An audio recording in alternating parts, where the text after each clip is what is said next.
E aí, meus amigos, tranquilo, na boa. Curiosamente, de uns dias pra cá, eu fiz alguns comentários sobre alguns livros que eu li e caiu no gosto, né? Várias pessoas entraram em contato, né? E os likes também, né? Demonstraram algum apreço por essa discussão, eu não vou dizer literária, mas essa discussão sobre pessoas que escrevem. E um dos interlocutores me perguntou se eu escrevia. E isso fez com que eu divagasse, assim, ficasse imaginando, e voltei no tempo e lembrei-me de uma fala em um cursinho que preparava as pessoas para o Enem, no qual, né, eu trabalhava como professor de filosofia e sociologia e fui convidado para falar sobre literatura. Eu sei que ninguém conhece, ninguém sabe, por culpa minha, inclusive. Sim, eu escrevo poesias, tenho um blog, pouco conhecido, por falha minha eu não o divulgo, falha, né? Eu tenho esse livro que eu já comentei talvez uma vez. Ele não tem editora, porque foi feito por mim, pela gráfica, enfim, mas que foi muito útil, foi muito interessante, que é sobre contos, né? Trata de contos, de crônicas, e tem um pronto, agora guardadinho no meu computador, que eu estou pensando o que fazer com ele. Bom, me qualificando dessa forma para falar sobre a escrita.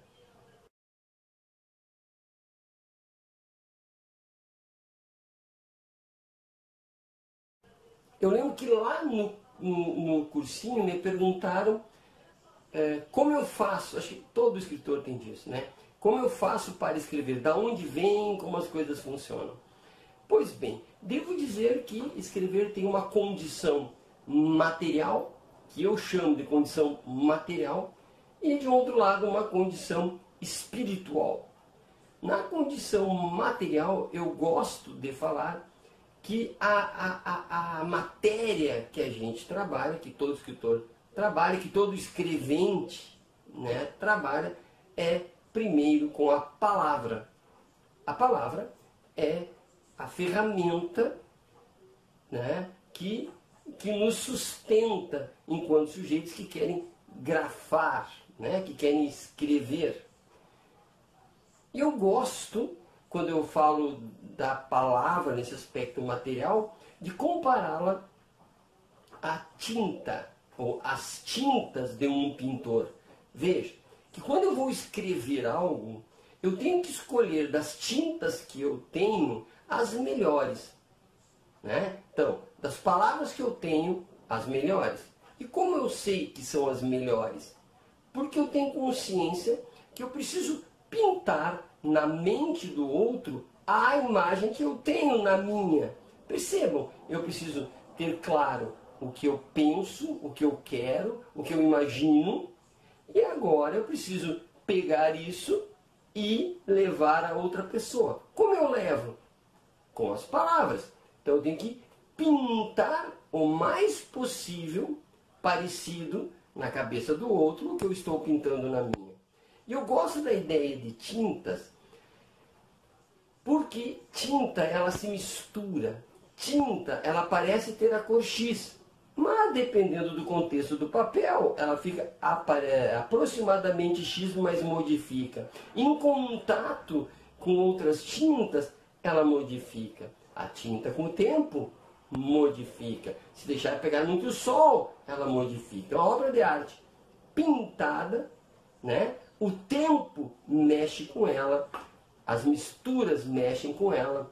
Portanto, a palavra, que é a nossa tinta, de certa forma, se misturam, mudam com o tempo, né? É preciso de retoques e cuidados para que escolhamos a melhor palavra ou a melhor tinta para que ela dure o maior tempo possível e que a imagem seja muito próxima. A imagem pintada, a imagem escrita, a imagem poetizada, né? Essa imagem que está no outro seja o mais próximo possível do que o que está na minha cabeça. Portanto, é preciso muito conhecimento de palavras.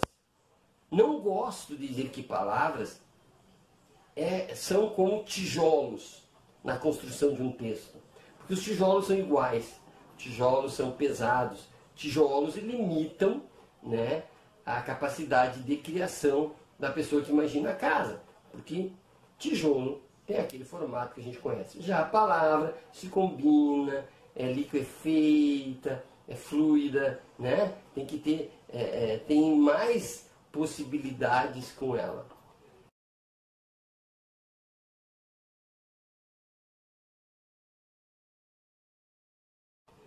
Como eu capto palavras? Eu poderia dizer simplesmente, ora, peguem os dicionários. Né? Lá nos dicionários estão as tintas. Ora, prefiro dizer que antes do dicionário, leiamos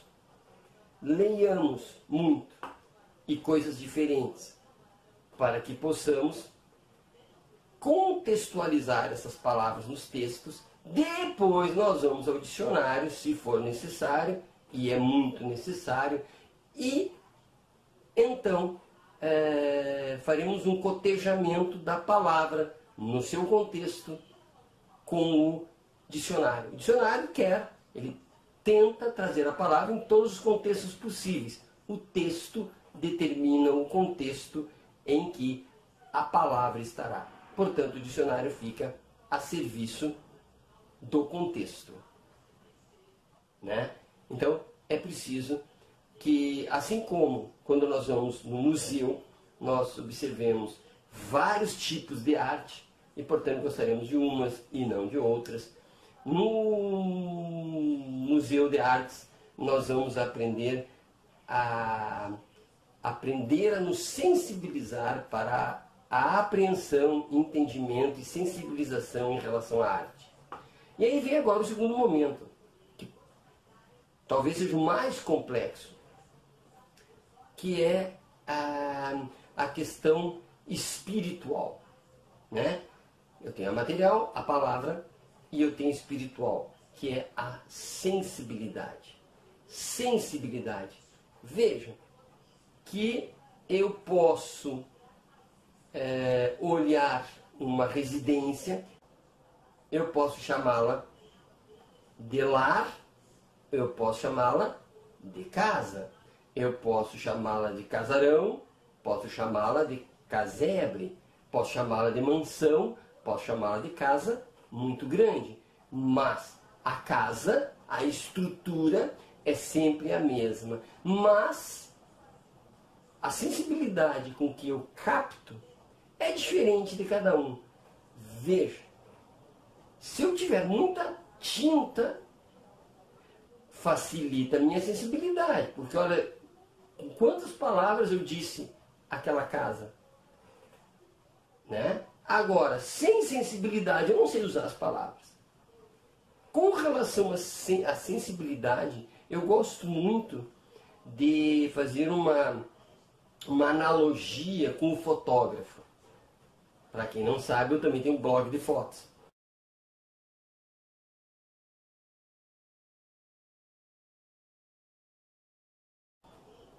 Né?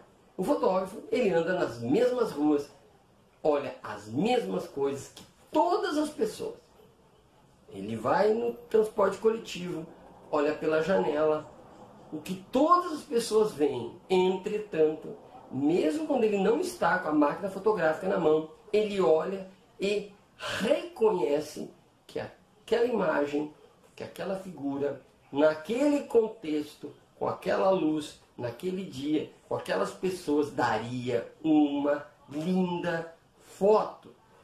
Eu não sei explicar essa linda foto, como que ele construiu essa linda foto, mas ele construiu na mente dele. E se ele está com a máquina, fotográfica, ele tem a capacidade de antever ou prever que as pessoas que verão a futura foto entenderão a imagem que ele quer retratar do jeito que ele quer, com a beleza que ele quer. E ele antevê. E geralmente dá certo. Então vejam, a sensibilidade é a capacidade que a pessoa tem de estar junto com as demais pessoas, vendo as mesmas coisas no mesmo instante, mas, entretanto, essas coisas têm características especiais para o fotógrafo que a vê.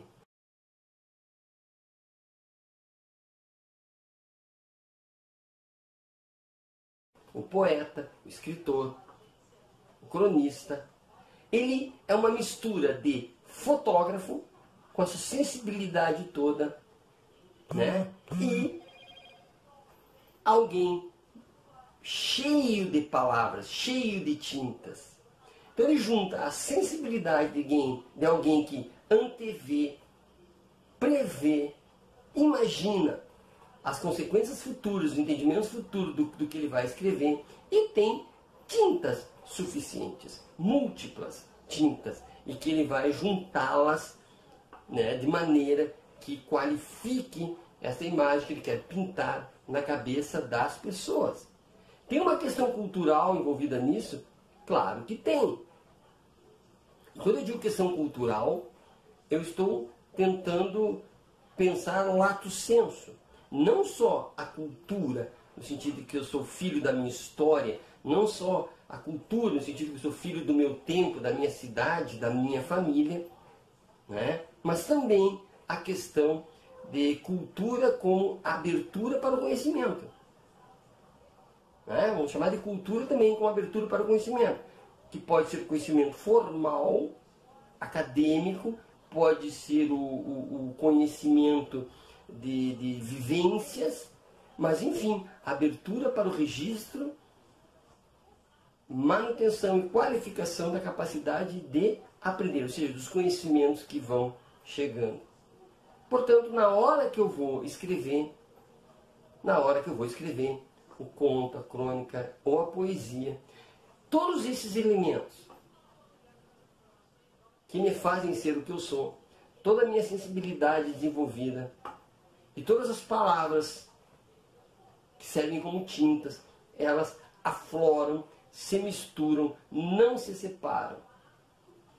E deste conjunto de elementos que se intercambiam, esses conjuntos de elementos, palavras e sensibilidade, que são forças que às vezes colidem, às vezes se autoajudam, é que eu vou conseguir pintar através das letras, né? Já que eu estou imaginando aqui a escrita, através das letras, aquilo que eu quero pintar. Então veja, eu tenho um conteúdo mental, eu tenho entre o conteúdo e a cabeça de vocês que leem, eu tenho palavras, eu tenho minha sensibilidade para pintar e tenho ainda a parte gráfica bem objetiva. Tenho a letra que eu vou juntar tudo isso para tentar entregar uma pintura muito bonita.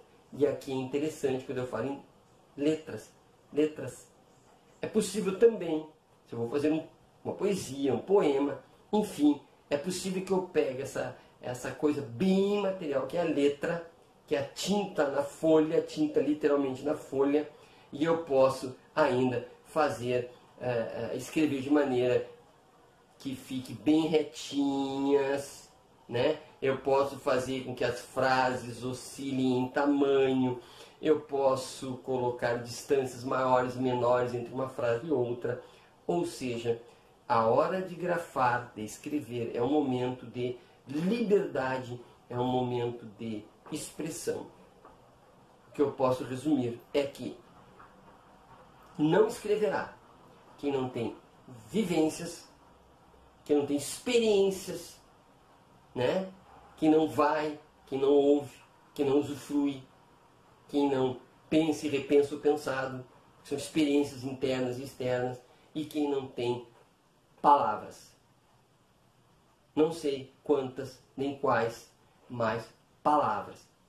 por último, quem não exercita a sensibilidade poderá até fazer um contrato de compra e venda de um imóvel muito bonito, mas não precisará fazer um conto, uma crônica ou uma poesia. Fica uma dica. Até a próxima.